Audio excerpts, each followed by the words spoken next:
बिस्मिल्लाहिर्रहमानिर्रहीम। अस्सलाम वालेकुम दोस्तों, मैं हूं अनवार अहमद। आप देख रहे हैं आपका अपना चैनल अल्लाह दीन। दोस्तों, इस वीडियो के अंदर हम आपको हज़रत मूसा अलैहिस्सलाम और शैतान यानी इब्लिस की मुलाकात के बारे में बताने वाले हैं। तो दोस्तों, यह एक बहुत ही अच्छी वीडियो है। इस वीडियो को पूरा और आखिर तक ज़रूर देखना और इस वीडियो को लाइक कर दो और जितना हो सके शेयर करना। आइए नाजरीन, जानते हैं।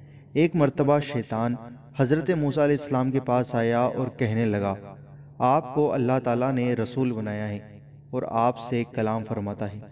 आपने फरमाया, हाँ, मगर तुम कौन हो और क्या कहना चाहते हो? कहने लगा, मैं शैतान हूँ। अल्लाह ताला से सवाल कीजिए कि तेरी मखलूक तुझसे तौबा की तलबगार है।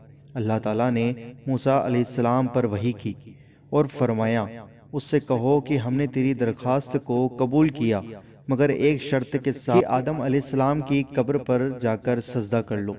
जब तू सजदा कर लेगा, मैं तेरी तौबा कबूल कर लूंगा और तेरे गुनाहों को माफ कर दूंगा।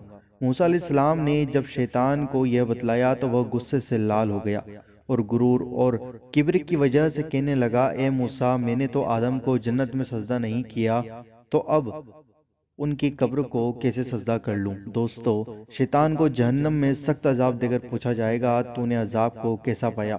जवाब देगा, बहुत सख्त। उसे कहा जाएगा, आदम जन्नत के बागों में है, उन्हें सजदा कर लो और गुजरे हुए अमाल की माफी चालो ताकि तेरी बख्शिश हो जाए। मगर शैतान सजदा करने से इनकार कर देगा। फिर उन पर आम जहन्नमियों की निस्बत 70,000 गुना ज्यादा अजाब भेजा जाएगा। दोस्तों, यह है शैतान जो अपनी जिद पर अड़ा रहता है और अल्लाह की नाफरमानी करता रहता है। दोस्तों, मुझे उम्मीद है कि आपको वीडियो पसंद आई होगी। इस वीडियो को दिल से लाइक ज़रूर करना और इस वीडियो को शेयर करें और चैनल पर नए हो तो सब्सक्राइब करके बेल आइकन ज़रूर दबा दें।